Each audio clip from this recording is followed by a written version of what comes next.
16 now. We are spotlighting a local man in the 608 who's in charge of burning land for good. This is so fascinating. I'm learning so much about this program this morning. Josh Brighter is live on the east side to tell us all about it. This guy's job is really to set things on fire.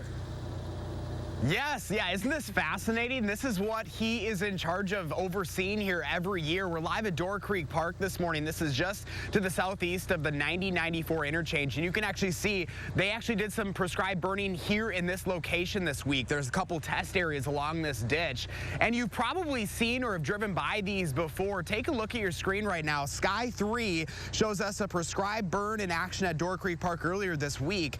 The city's Parks and Engineering divisions do this to promote and establish native vegetation. It involves intentional use of fire under specific environmental conditions to manage and suppress invasive vegetation. We followed along with Paul Quinlan checking up on the conditions at Cherokee Marsh Park as well. He's the guy overseeing work at the 24 conservation parks across Madison. That's about 1,700 acres total. Burning is one of the few things where you actually see your results right away, because a lot of our other work takes a lot more time. And then in the springtime in particular, it only takes like 2 weeks after we burn for the new grass to start growing, and it greens up so fast. It's amazing.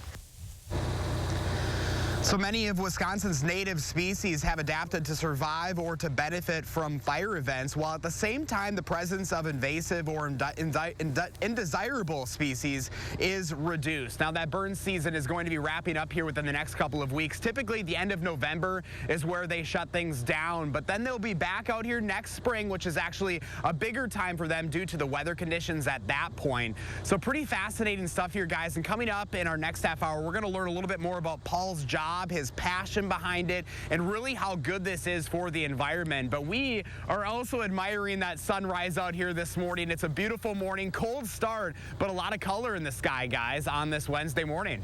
Yeah, Josh Brighter, if we could have, photographer Mark Schilling pull out there and show off some of those colors behind you. That's just a beautiful shot. Man, we are lucky to live here. That is just beautiful. Josh, really cool program that you're highlighting this morning. I am learning a ton. Thanks. Another view. Live shot right behind us. Speechless. God, it's gorgeous this morning. Josh, thank you very much. Remember to let Josh know what inspires you in the 608. Reach out to him on social media. Shoot him an email for a chance to be featured.